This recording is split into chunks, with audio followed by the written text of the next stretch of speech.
Hi, today we're going to talk about section 12.5, multiplying and dividing rational expressions. And what we really need to remember, pull back in your memory, is how to factor. So we're going to go ahead and zoom in to the first one. We're going to just simplify this. I know it says multiplying and dividing. It's dividing because it's a fraction, but we're just going to simplify it first and talk about what some values are that x cannot be. So if I look at the numerator, I'm basically just saying to myself, is there a GCF? Because if there's a GCF, it just makes our lives a little bit easier.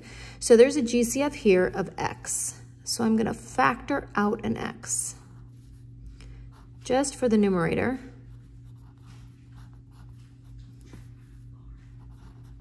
All right. And for the denominator, I notice that there's also a GCF of x. So I can factor that out as well.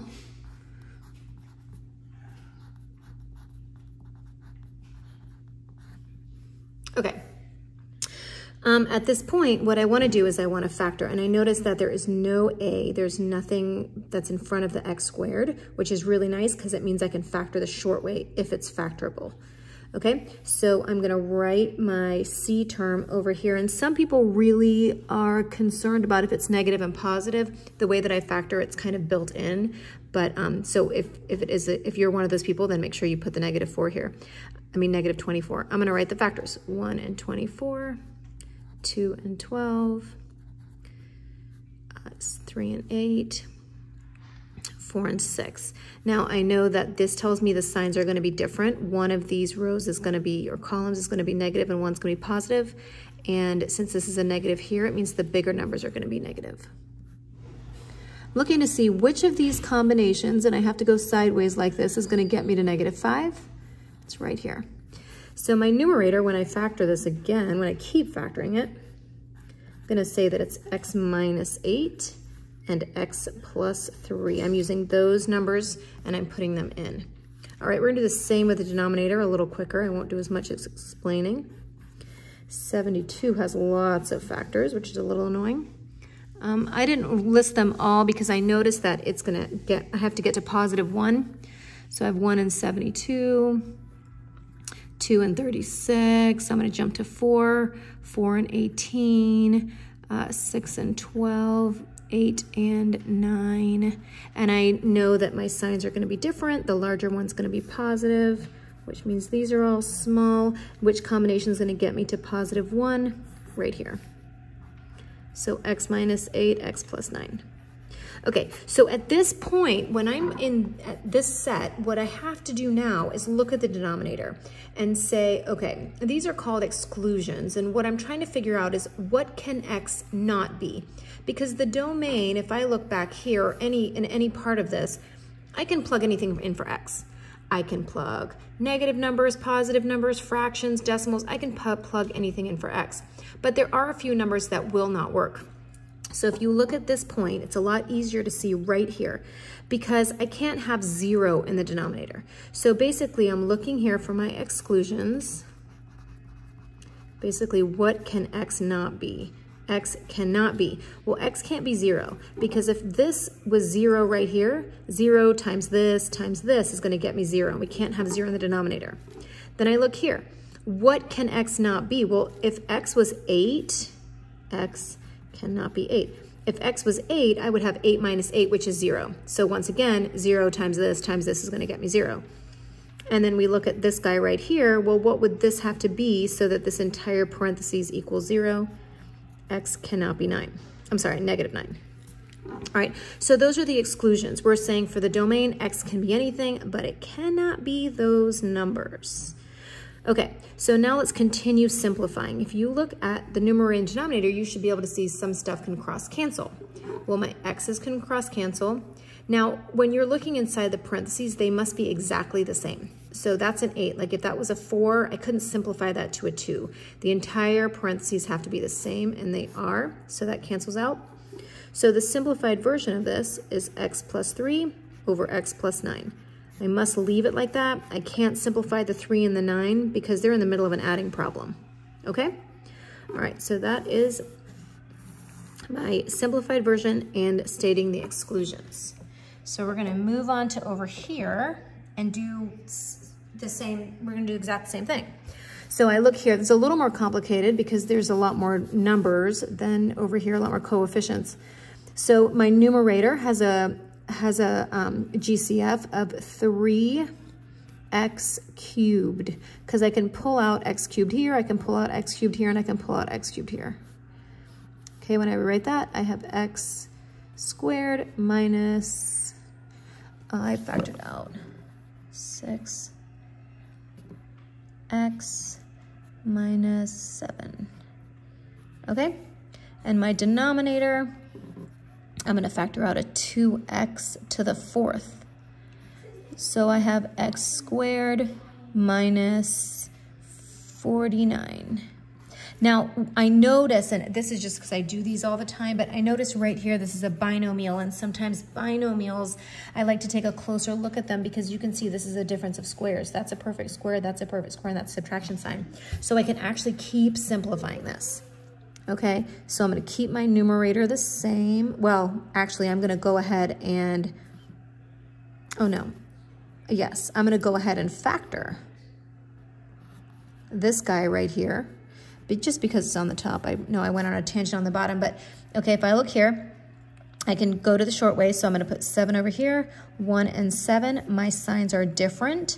The larger one is negative, and negative 7 and 1 gets me negative 6.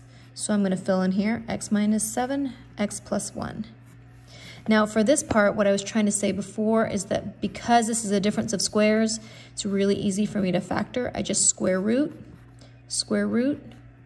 and use the signs are opposites, different. Okay, so now let's take a look at this. We have to write our exclusions. So what can x not be? Okay, well, if I look at this very first part, x can't be 0, because if x was 0, 0 to the 4th is 0, times 2 is 0. So x cannot be 0. Then look here, x can't be 7, because 7 minus 7 equals 0. Oh, x can't be 7. And then x also can't be negative 7, because negative 7 plus 7, 0. All right, let's go back to this, and then we're going to cross cancel, which is always kind of fun. Now, I like to just get rid of this because these are both exactly the same. This would not be able to cross cancel with this guy because one's a plus, one's a minus. All right, now when I look here, this isn't an adding problem, so I might be able to cross cancel some things. So you see that this has x cubed and that has x to the 4th. So remember, if I had 3 x's on top, 3 times x times x times x, and 1, 2, 3, 4 on the bottom, I can cancel, cancel, cancel. And you're at the point where you can probably do this in your head. So if we look at this first part, we're gonna say, well, the 3 and the 2 don't cancel. I have x cubed and x to the 4th. So that just gives me 1x on the bottom. And you can look at that picture to try to help you. Okay, this stays because that cannot cross cancel with anything. And this stays. So now, sometimes people like to distribute, and I'm okay if you distribute, but I don't think you have to. I think I'm fine with you just staying right like that. Okay, I want to show you this problem because this pops up sometimes and totally messes with kids' minds. Now, this is a difference of squares as well because that's a perfect square. I typically like to have my x's first. I like to have it in standard form. So right now I look at this, there's no GCF for me to pull out, but I like to rearrange this, which means I like to say, you know, in my head, I'm going, okay, that's negative x squared plus 4. But then I really want this to be positive. So I'm gonna rewrite this again so that it's negative x squared minus 4. So let's talk about how these are the same thing. If I were to distribute this negative, right, backwards, if I was to go this times x squared, it gets me this, and then negative times negative 4 gets me a positive 4. Okay, so I just dealt with the numerator, kind of did 2 steps in one, and then did the denominator. I'm gonna say, okay, x squared plus 3x minus 10. All right, so now I still have a difference of squares. So I'm gonna pull out, keep that negative on the outside, and I'm gonna factor this just by saying that's the same thing as x minus 2, x plus 2, which is what I talked about in the last problem. Here, I'm gonna factor this, so let me put my 10 off to the side, 1 and 10, 2 and 5. This tells me the signs are different. The larger one's positive. and that's going to get me to 3. So in my denominator, I have x minus 2, x plus 5. Now if I'm going to find my exclusions, I notice that x, yes, okay. So my exclusions, x can't be 2. X cannot be 2 because that would equal 0.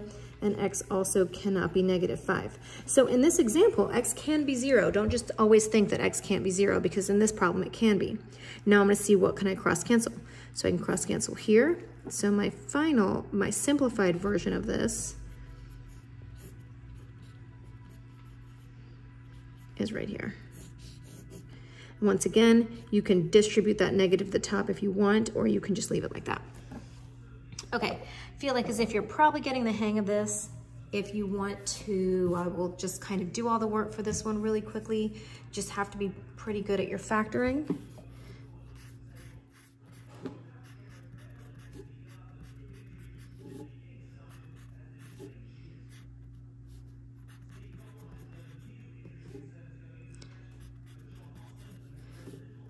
So I factor the numerator, factor the denominator, keep the numerator the same.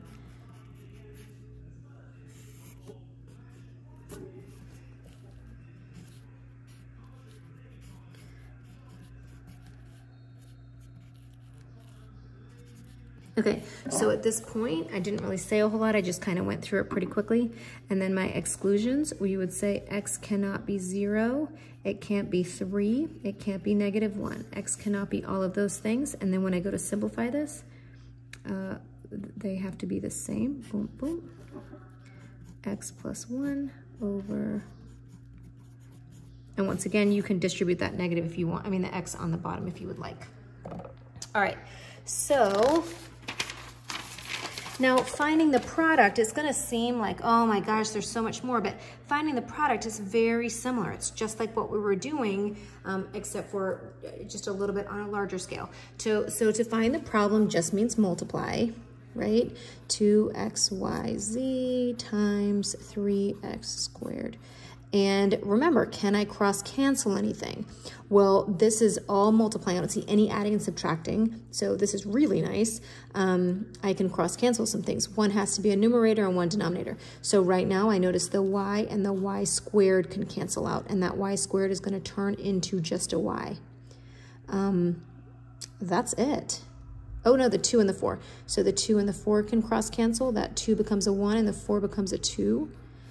And now that's it. So when I simplify this, I get 3. 3x cubed. I feel like I did, hold on, I did something wrong there.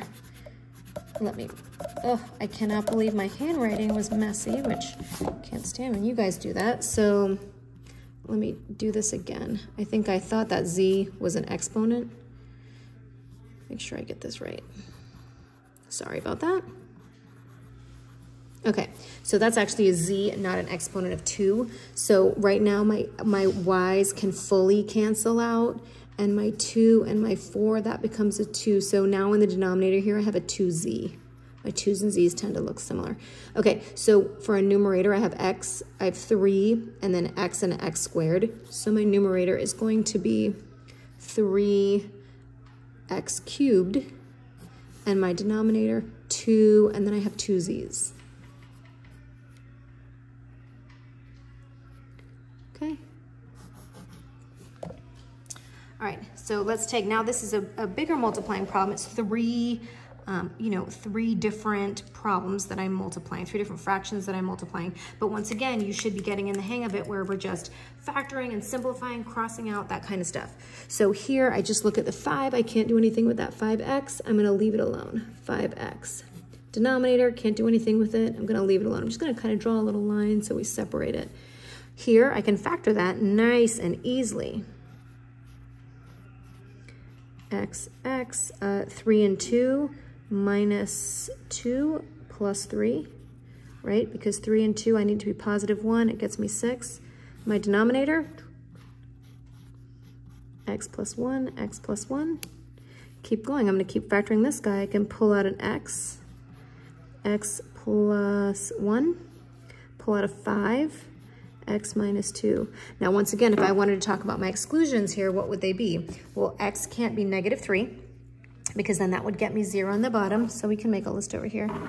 X cannot be negative 3, it can't be negative 1, and it can't be 2.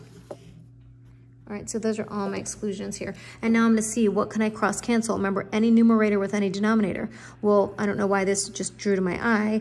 I can cross cancel the x plus 1 here with the x plus 1 here, x minus 2 with the x minus 2. Now I can cross cancel this 5 with this 5 because they are just in multiplying mode. So like if this said 5 plus something, 5 plus x, I would not be able to cross cancel that. All right, and then I have x plus 3 with x plus 3. So after that huge mess, now I can say x. The only thing in my numerators are my x and my x. So now I have x squared. And my denominators, the only thing left is x plus 1. So that is the simplified, or that's my answer when I multiply that all together. All right, I only have a few more to do. Here, same thing. I notice I'm gonna factor pretty quickly. That's a difference of squares.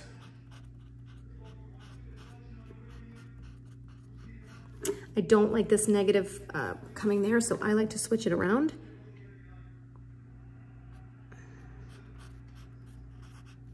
I might have to pull, I'm probably gonna have to pull out that negative, factor out that negative in a minute, but we'll see what's gonna happen here. Signs are different. Okay, 9 and 10 gets me 1. 10 has to be positive. Factor here. 44 and 10. Okay, so we're gonna see, well, what if x, let's talk about my exclusions. X cannot be 9 because of negative 9, so x can't be 9. X can't be negative 4. And it can't be negative 10. All right, and then to actually, let's see what we can cross cancel here. Well, the x plus 4s I can cancel out, x plus 10s. These look really similar, but I notice my signs are messed up. So I can rewrite this. I can pull out that negative and make this x minus 9, because when I distribute the negative, it'll get me back here. Cross that out. Okay, so that entire, but I still have that negative. So my answer is x minus 4. And then I wouldn't just, stick a negative on the bottom. I can just do that right there. Okay. All right, I think we have like 3 more problems to do. So here, I wanted to show you what would happen if you had a fraction and then just a number. Well, you can just, you can put it over 1 if you want, but you don't even really need to do that. If I look here, I'm gonna say this is the same thing as x plus 2. That's a difference of squares. X squared minus 4, x squared plus 4, and we're gonna talk about this in a minute. I'm gonna factor out an x as a GCF. Oh.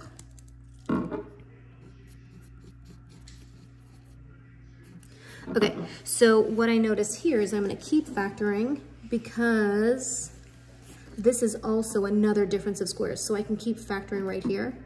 So x plus 2, x minus 2, x squared plus 4. And I cannot keep factoring that because that's not a difference. That would have to be a subtraction sign.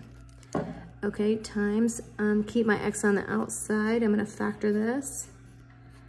Subtraction sign, my signs are different. The factors of 12 that are going to get me to 4. 1 and 12, 2, 6. That'll get me to 4. The signs are different. The larger one is positive.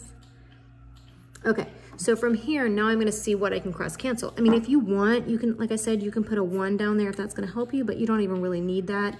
You just need to know that this numerator needs to be canceled out by this denominator. So I have x minus 2. I notice this is x plus 2 and x plus 2, so those can cancel out.